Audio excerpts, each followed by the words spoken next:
Hello नमस्कार, welcome. आप सभी का बहुत बहुत स्वागत है दोस्तों। कैसे हो आप सभी? अच्छे होंगे।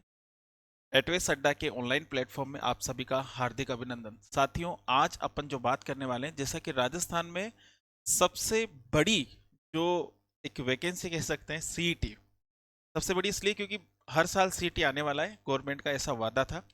लेकिन अभी नहीं आ रहा, लेकिन आगामी दिनों में ऐसा कहा जा रहा है कि या तो सीईटी हर साल आएगा या फिर सीईटी को हटा देंगे, क्योंकि लोग इसका विरोध कर रहे हैं। क्योंकि ऐसा कहकर इस सीईटी को लेकर आए थे कि हर साल हर 6 महीने के अंदर एक तो ग्रेजुएशन आएगा और एक ट्वेल्थ का आएगा। लेकिन सरकार ने वो सारी चीज़ें कंटिन्यू टाइम पे नहीं करी, इससे लोग नाराज है।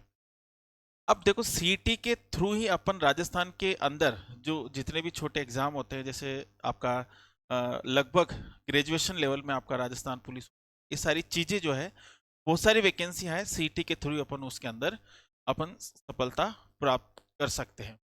तो आइए अपन देखते हैं, जो नए स्टूडेंट हैं जिन्होंने सीईटी के बारे में या फिर सीईटी का एग्जाम कभी दिया ही नहीं है, उनको सिलेबस के बारे में पता नहीं है, उन स्टूडेंट को, और जो दे चुके हैं और उनको अभी भी सीईटी के सिलेबस के बारे में पता नहीं है। तो आइए हम इस सीईटी के सिलेबस को बहुत अच्छे से देखते हैं और इसको समझते हैं कि क्या चीज़ें, कौन कौन सी चीज़ें हर सब्जेक्ट के अंदर आपके सिलेबस में दी हुई है और क्या इंपॉर्टेंस है आपके इस सिलेबस के अंदर। अब देखिएगा दोस्तों, जैसा कि अपन बता सकते हैं कि भाई एक बार एग्जाम हो चुका है सीईटी का, तो अपन उस एग्जाम के तहत अपन उसके अंदर भी लगभग 4-5 पारी में एग्जाम हुआ था, तो उस एग्जाम में उन पेपर्स के तहत अपन इस सिलेबस के ऊपर डिस्कस कर सकते हैं कि लास्ट एग्जाम के अंदर सीईटी का क्या कैसे पेपर रहा था। तो यहाँ पर अगर अपन बात करें सीईटी का, इस तरीके से अपन 12th level exam pattern syllabus Rajasthan, यानी कि 12th लेवल के ऊपर सबसे पहले अपन चर्चा करेंगे। तो देखिएगा भाई, तो यहाँ पर 12th लेवल पर अगर मैं सब्जेक्ट की बात करता हूँ, तो यहाँ पर आपको साफ साफ दिख रहा होगा कि जनरल साइंस यानी कि 10th स्टैंडर्ड, जनरल साइंस जो है आपके 10th स्टैंडर्ड का यहाँ पर पूछा गया था। यानी कि 10वीं के लेवल का पर जो साइंस जो है, जनरल साइंस पूछा गया था, जिसके अंदर इसका जो 25 क्वेश्चन, ठीक है, वेटेज 25 और 38 क्वेश्चन थे इसके अंदर, ठीक है, 38 क्वेश्चन और मार्क थे इसके अंदर 76, ठीक है। तो ये आपको ध्यान रखना है। इसका 25, बिल्कुल भाई, ठीक है, टोटल 100% हो गया, 25% इसका वेटेज था। फिर यहाँ पर नीचे आते हैं अपन सब्जेक्ट में, जैसे ज्योग्राफी हो गया, हिस्ट्री हो गया, कल्चर, पॉलिटी और पॉलिटी ऑफ राजस्थान। तो ज्योग्राफी, आर्ट एंड कल्चर और पॉलिटी, ये यानी कि अपन कह सकते हैं कंप्लीट राजस्थान जीके।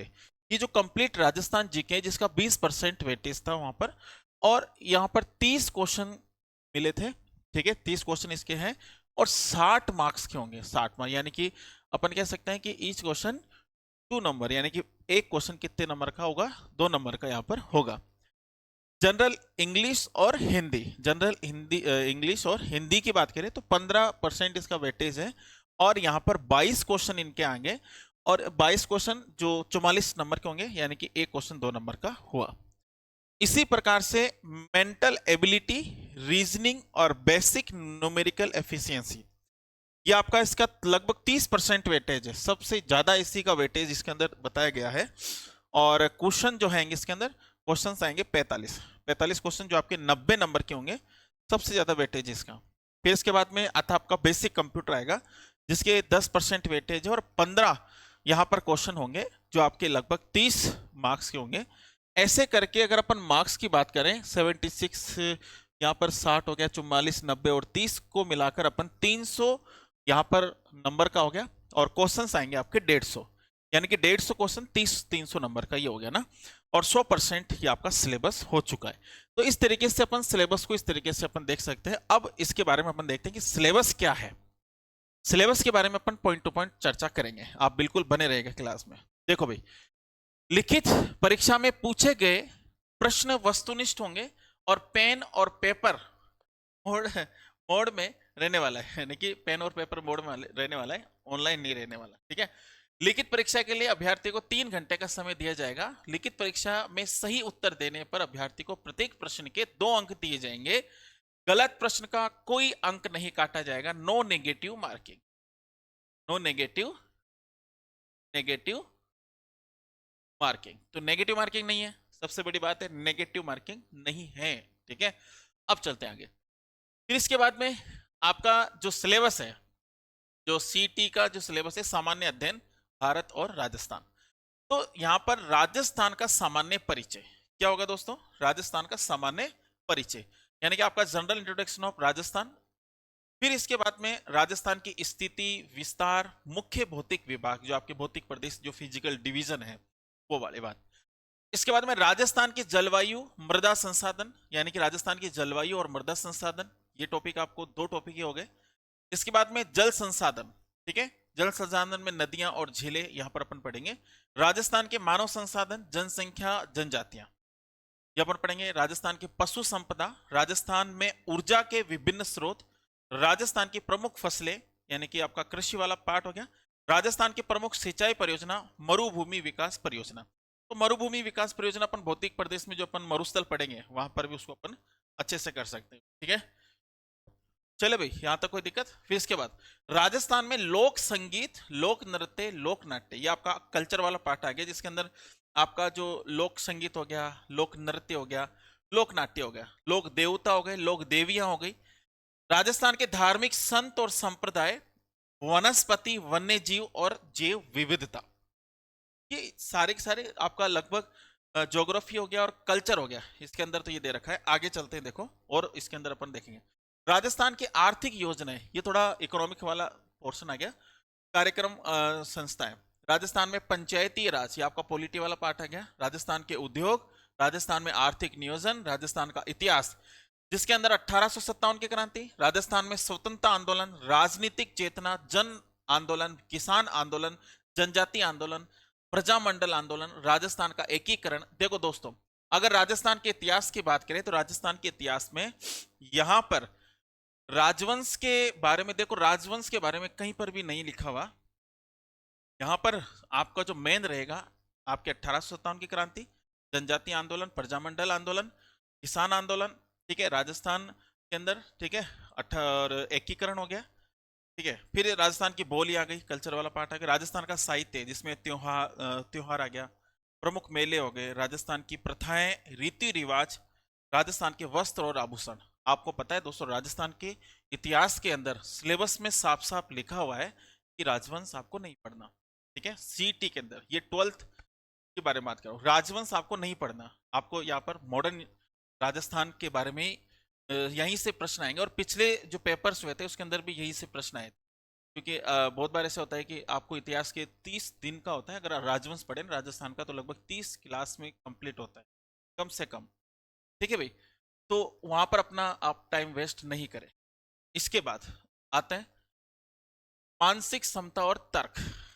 देखो भाई, यहाँ पर रीजनिंग का है, तो यहाँ पर युक्ति, वाक्य, चित्र, चित्रा, मैट्रिक्स प्रश्न आ गया, वर्गीकरण आ गया, क्लासिफिकेशन, वर्णमाला परीक्षण आ गया, खून के रिश्ते खून के रिश्ते, ब्लड रिलेशन वाला टॉपिक हिंदी में लिखा हुआ है ना, इस वजह से थोड़ा सा कोडिंग डिकोडिंग आ गया, दिशा ज्ञान परीक्षण आ गया, नंबर रैंकिंग आ गया, स्क्वायर, निर्णय करना, असमानता, श्रृंखला अनुरूप बनाना, मार्ग और निष्कर्ष, बैठने की व्यवस्था, सिटिंग अरेंजमेंट, इनपुट आउटपुट, शब्दों में तार्किक व्यवस्था।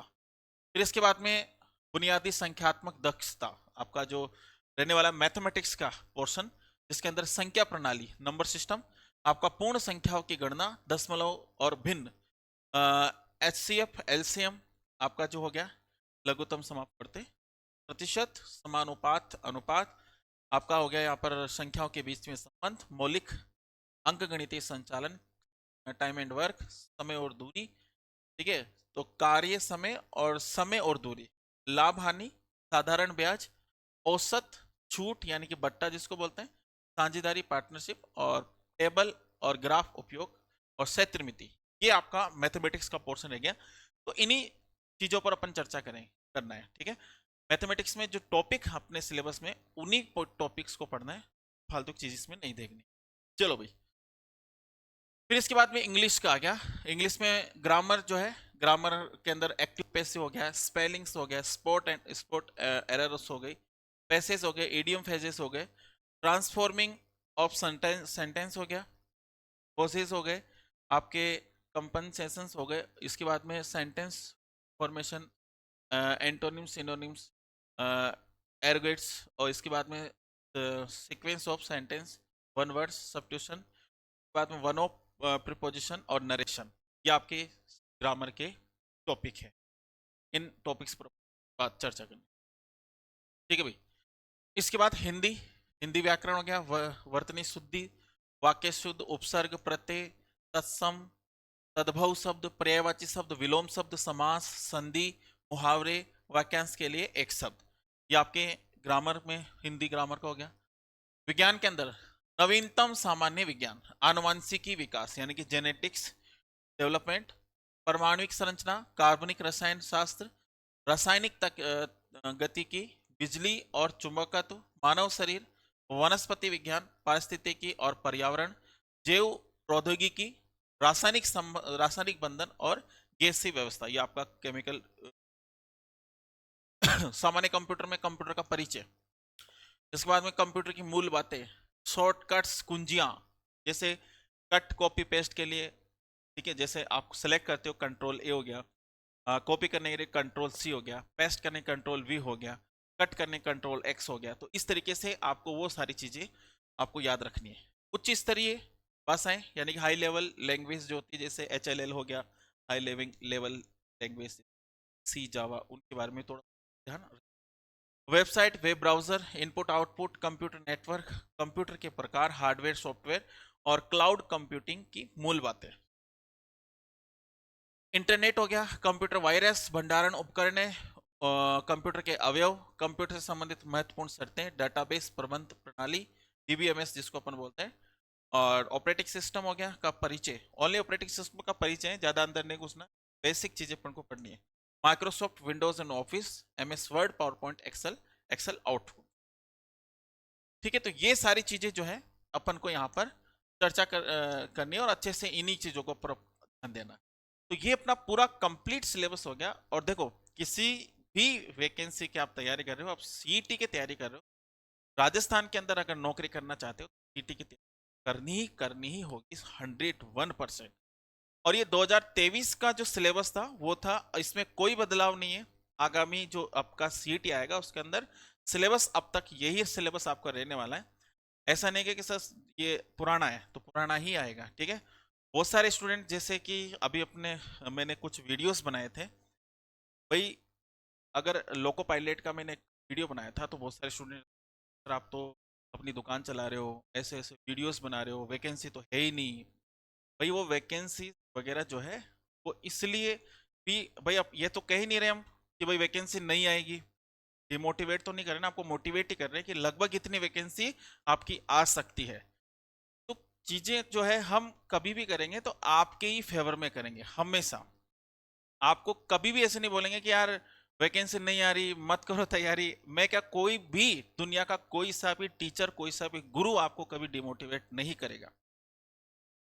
तो जरा थोड़ा टाइप करते हो ना आप, तो पहले पूरा वीडियोस देखिएगा, उसका क्या मॉरल निकलता है, क्यों बनाया गया वो वीडियोस, ठीक है। तो वो उससे एक होता है कि यार बहुत सारे स्टूडेंट ऐसे होते हैं कि तैयारी कर रहे हैं लोको पायलट की, तो वो डिमोटिवेट होते हैं, सर वैकेंसी आएगी या नहीं आएगी, क्या करें सर। तो ऐसा तो होता है ना कि यार उस टीचर से जुड़े हुए हैं, तो जो जैसे उस वीडियोस को लगभग 2500 बच्चों ने देखा है, तो अगर उसको देखो, हर चीज़ को पॉजिटिव और नेगेटिव दो चीज़ों में ले सकते हैं, ठीक है। तो कुछ लोगों ने नेगेटिव लिया, तो नेगेटिव लेने वाले धीरे के धीरे रह गए, और जो पॉजिटिव लिए उनके अंदर एक एनर्जी आ रही कि वास्तव में यार वैकेंसी आने वाली है, तो अपन को तैयारी करनी चाहिए, और उन्होंने तैयारी करेंगे तो सिलेक्शन भी लेकर जाएंगे, ठीक है। सिलेक्शन लेंगे तो उनकी ज़िंदगी सुधरेगी। हमको तो ऐसा तो नहीं ना कि यार अनिल सर को आकर सैलरी दे रहे हैं मंथली वाइज, सर ले लो आप सारी, हम नहीं मिलने वाले, ठीक है। तो ये सारी चीज़ें हैं जो आपके हित में हम काम करेंगे, करते रहेंगे, और जब भी ज़रूरत पड़ेगी हम ज़रूर। तो ठीक है दोस्तों, मिलते हैं फिर नेक्स्ट सेशन में। तब तक के लिए धन्यवाद। जय हिंद, जय भारत।